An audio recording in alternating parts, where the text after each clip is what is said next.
yeah, hello, yeah.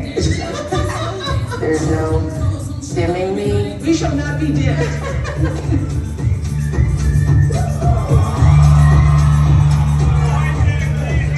I never dreamed that we would be talking about medicines that are providing hope for people like me who have struggled for years with being overweight or with obesity. This was my aha moment. I thought of you, honestly, because anytime somebody says aha moment, what do we think of? Oprah.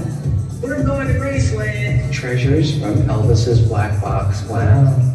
You told Hoppo to beat me.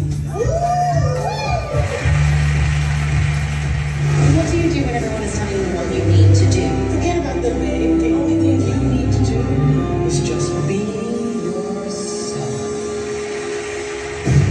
Thanks for joining us for Oprah's Book Club. Matriarch! And we have the matriarch, Miss Tina knows. Actor Chris Evans is an avid reader of Eckhart's work.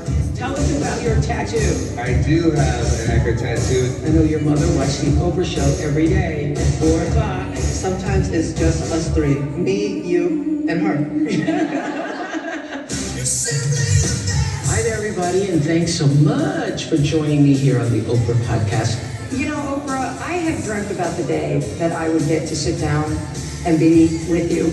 My intentions for this platform is that it is a place for conversation that can uplift, to me, change the way the world saw pregnant women. You know, it felt right. Bring some insight. I've never taken a shortcut in my life. In fact, I would go the longer way to make sure I was the best. Perhaps even enhance your life. There are so many that came before me that fought for this and that paved the way. And give you a fresher perspective. As God is my witness, he spoke to me, and it wasn't like Morgan Freeman speaking to me. It was in my soul. Or a new way to think about our collective human experience. I got a phone call from Neil Diamond, and I did the very Australian thing. I said, can I come and see you and have a cup of tea, a cup of coffee? And he said, you did good, kid. That's why I'm still talking after all these years. Ladies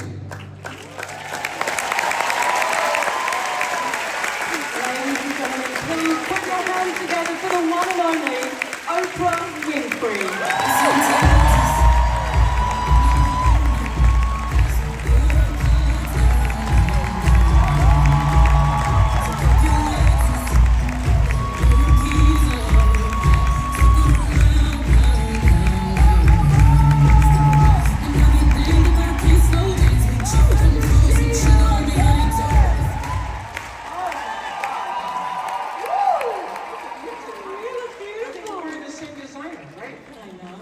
Shout out. Lovely colours and hey. Hey, have a seat. How good is this? I said, this show has been the great love of my life, and that remains to be true.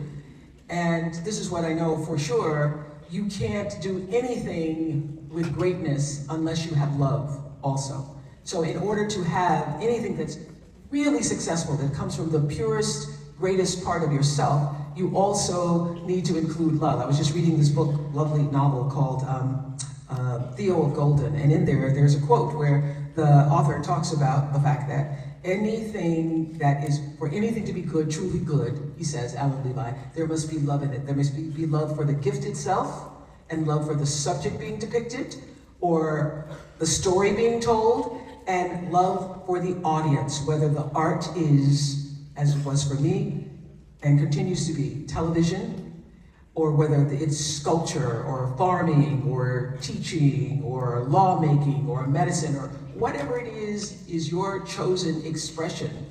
Or if it's beauty, as you said to me earlier today, Natalie, for anything to be truly good, it must also be filled with love. And it cannot really survive unless love is at the core. Now, you may be able to have it to be somewhat successful or popular, but for it to be meaningful and long-lasting and have the sense of purity, it has to have love in it. And I think that's true for all things. And I think that applies, the reason why that show was so successful and it resonated with all of you who are on the other side of the world. Y'all are really down under.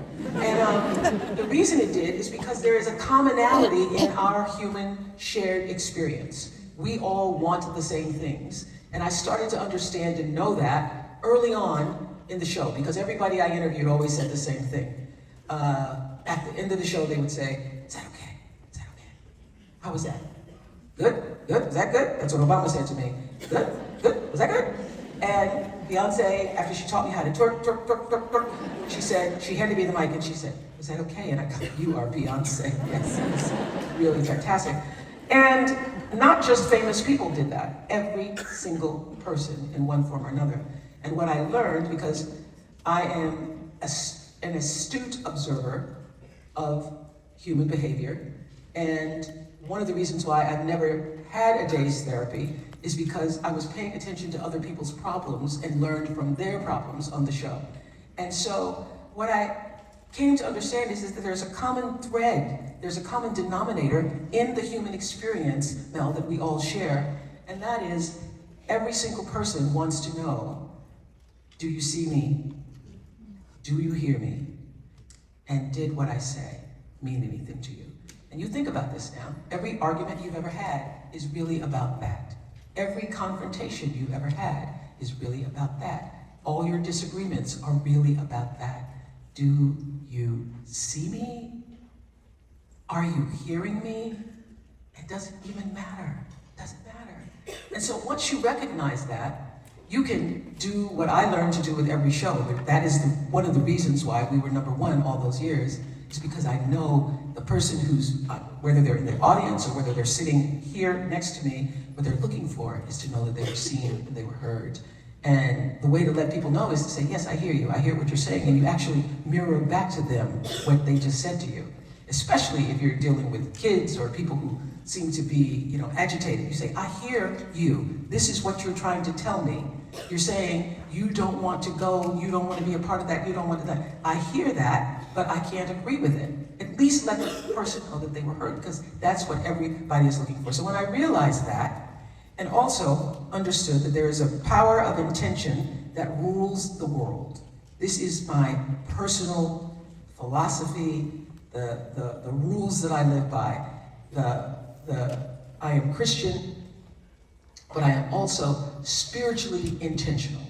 Spiritually intentional, meaning I understand that the third law of motion in physics, which says, for every action, there's an equal and opposite reaction. That law is ruling the universe, and it's also ruling your life, whether you know that or not.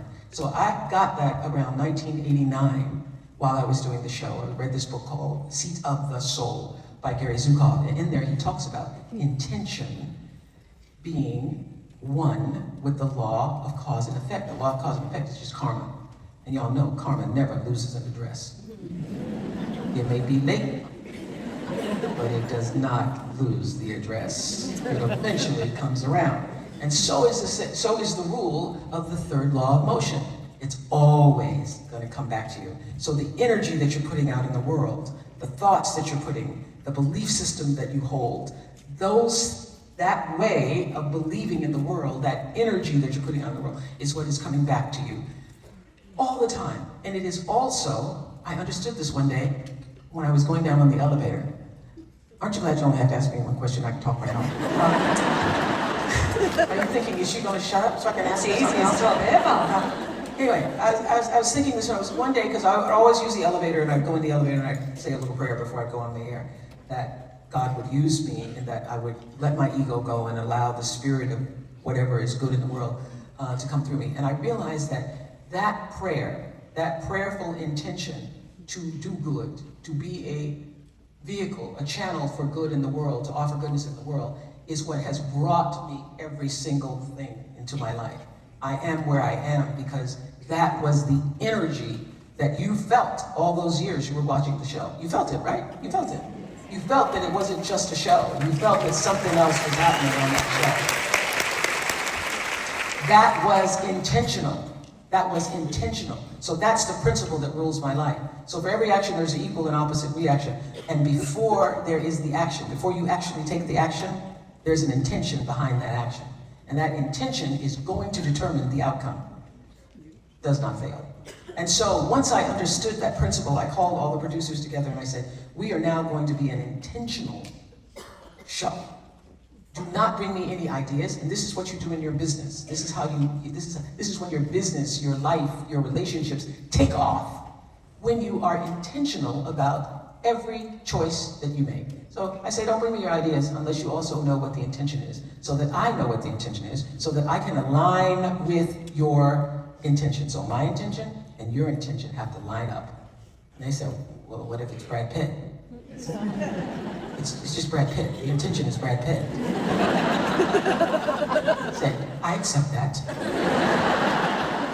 Actually, it was Terry Golder, one of my producers, said, the intention is Brad Pitt. He sits in a chair, you sit in a chair, and you have a conversation. You go, I get that, I get that, I get that. The intention is Tom Cruise. I don't know if they showed the clip of the Tom, yeah, I saw Tom coming out, but it wasn't Tom jumping on the couch, was it? So when the day Tom came and he was jumping on the couch, I didn't know what the hell was happening. I don't know if I'm going to be out on the road at 81. I think I'm going to be behind the fence. So I don't know if I'll be doing this, in the future. What I do know is the offering and the blessing that you all have given to me.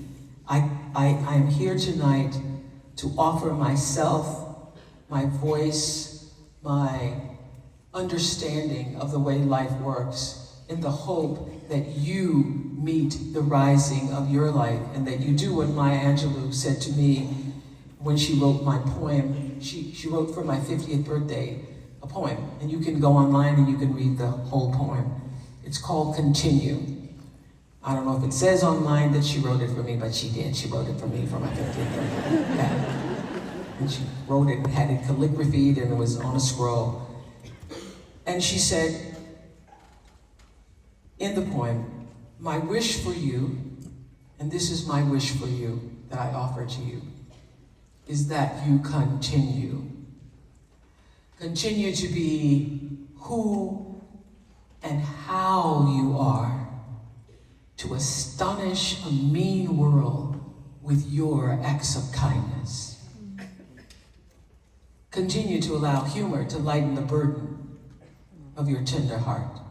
Continue to let gratitude be the pillow upon which you kneel to say your nightly prayer. And let faith be the bridge you build to overcome evil and to welcome good. Continue to ignore no vision which comes to enlarge your range and increase your spirit. And continue to dare to love deeply and to risk everything for the good thing. And by doing so, you and your work will be able to continue eternally. That's my wish for you, Melbourne, to continue. Thank you so much.